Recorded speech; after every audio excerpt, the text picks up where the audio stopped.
Bom dia, tudo bem com vocês? Hoje iremos aprender um pouco mais dentro da filosofia contemporânea.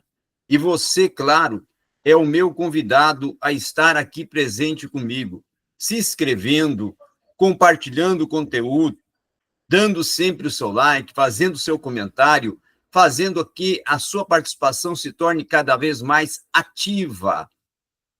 Venha participar deste espaço virtual de aprender e crescer.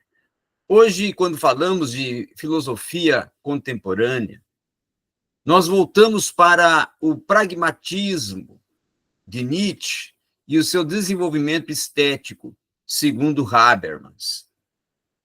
Quando olhamos para essa temática, vamos ver que os efeitos da provocação de Nietzsche, que ele vai empreender sobre Habermas, aparecem em dois momentos distintos da produção intelectual deste filósofo de Frankfurt, que geralmente ele vai ter a sua obra dividida em três fases. O escrito que me proponho e que a Tatara e a conversar e a dialogar com vocês de Nietzsche, que é um texto de Nietzsche, que é uma das teses de Nietzsche, ele é proposto a partir de um dos livros de Nietzsche, que foi o Discurso Filosófico da Modernidade.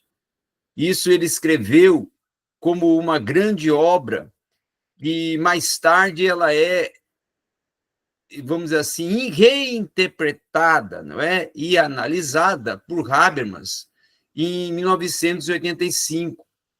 E aí Habermas vai dizer que este livro de Nietzsche se torna uma entrada na modernidade, porque Habermas anuncia que Nietzsche ele perde todo um completo contágio de capacidade de articular não só as questões voltadas ao racionalismo, mas ele trabalha para desenvolver agora um desvio da modernidade, até por ele ter rejeitado a razão como sendo um instrumento dessa preservação do conteúdo emancipatório que acaba lançando-se, tá, para o irracional metafísico desfigurado, segundo Habermas.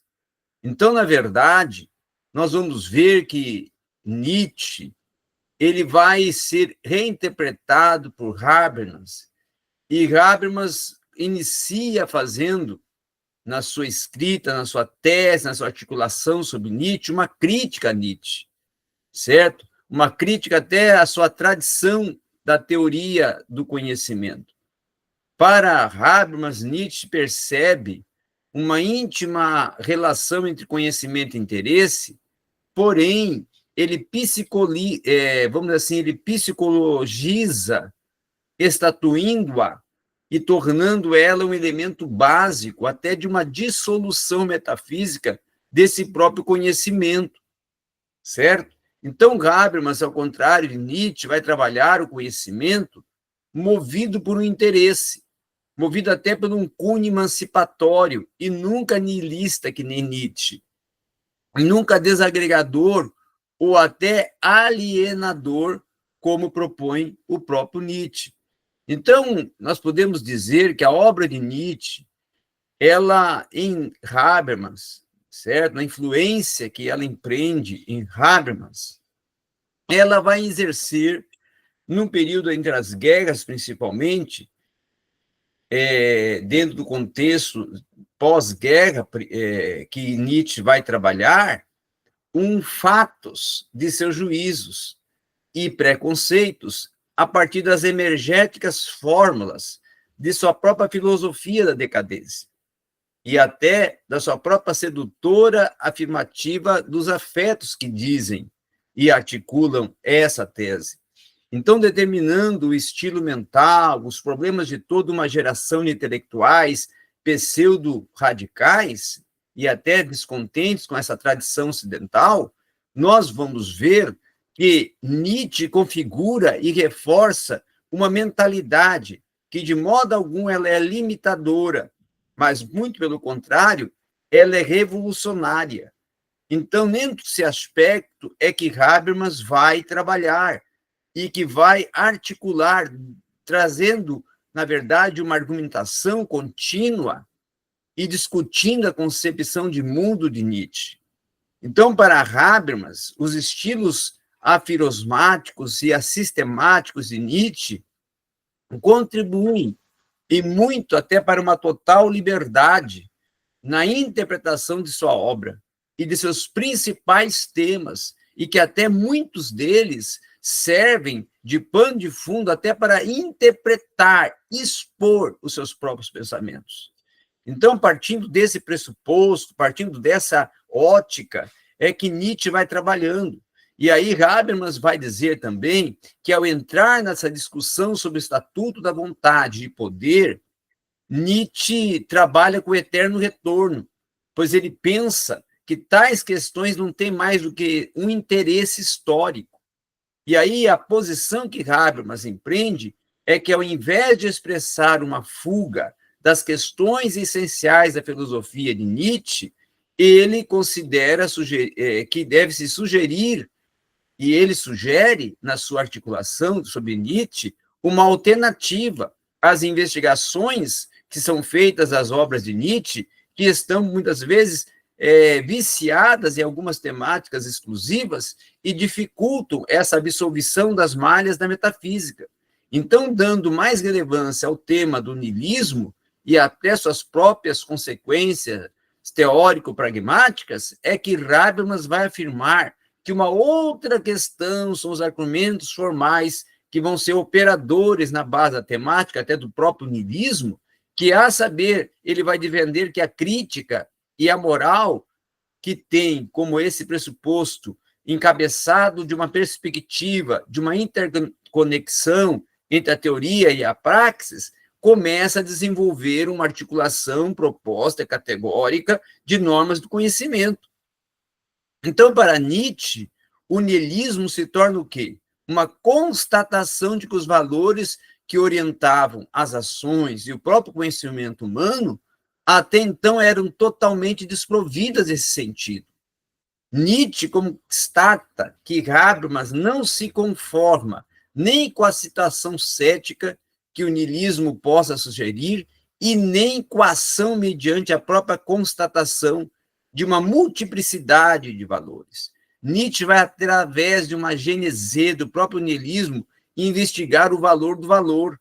Você entendeu? Então, a ideia de Nietzsche, segundo o filósofo frankfurtiano, é a de voltar a obter, até por meio de uma reflexão sobre o próprio niilismo, um terreno a partir de qual seja possível até um conhecimento vinculador de uma orientação da própria ação e até da própria proposta da metafísica. Então, é nesse aspecto que Nietzsche é reinterpretado e que Habermas vai trabalhar com essa reinterpretação de Nietzsche. Segundo até Habermas, tanto Nietzsche quanto até os jovens adeptos e seguidores, e até podemos colocar discípulos de Hegel, que seriam denominados por Habermas como jovens hegelianos, acreditavam na proposta de Nietzsche, no poder da história, quando ele trabalha no Código da Inteligência, dizendo ele que a consciência histórica só é útil para a praxis da vida, enquanto se apropria dessa tradição e continua elaborando sob a perspectiva do presente. Então, é nesse aspecto que Nietzsche impõe à história, segundo Habermas, uma exigência deste fora, dessa história que tem de uma recuperação o seu significado até para a prática da vida. E aí vai despojar a si mesmo e vai ainda pagar um preço até de uma possível objetividade dessa camisa de força da metodologia científica, que vai deixar de ser uma ciência totalmente escrita. Então, é partindo desse pressuposto, dessa ótica, desse olhar, que vai Habermas fazendo a sua argumentação, que muitas das vezes é controversa, mas também tem um sentido crítico em cima da filosofia de Nietzsche. Então, Habermas, até para poder assim justificar algumas questões dele, ele vai dizer que o objetivismo, para Nietzsche, ele é possível de uma ocultação do fato de que a própria subjetividade criadora de sentidos é criadora das condições da possível interpretação.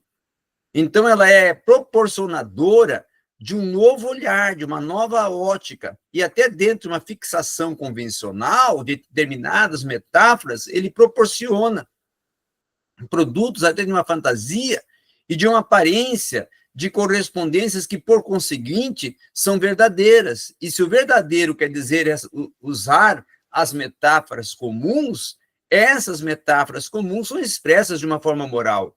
Então, a partir desse pressuposto é que Habermas vai analisar a distinção feita por Nietzsche entre o homem racional, aquele que é o cientista, tá? E o homem intuitivo, que é o artista. Então, malgrado a distinção, tanto a arte quanto a ciência forjam as metáforas da linguagem. E aí esse homem racional, ele desenvolve o entendimento a partir de um serviço da dominação da própria natureza, que ela é rechaçadora do mal sem obter essa felicidade de suas abstrações. E aí o artista, pelo contrário, até o homem intuitivo, aquele que dá expressão às suas intuições, que não só conjura os perigos, mas experimenta também, vamos dizer assim, até uma iluminação, um entusiasmo e uma própria redenção. Então, Habermas vai utilizar uma terminologia agora de Adorno, dizendo que é exposto uma proposta em Nietzsche, na época da verdade e mentira, que exibia uma espécie de dialética negativa que, no plano da própria visão científica, faz aniquilar as categorias da ciência e se deixa guiar pela intuição, um caminho até alternativo e místico. Então, segundo Habermas, Nietzsche não fez nenhum uso da possibilidade de justificar sua própria teoria. Também até a sua teoria do conhecimento, a sua epistemologia, desde o ponto de vista de uma linguagem direta, ela trabalhou sempre com desdobramento de um aparato categorial inscrito na linguagem e na objetividade da própria dimensão do quase transcendental.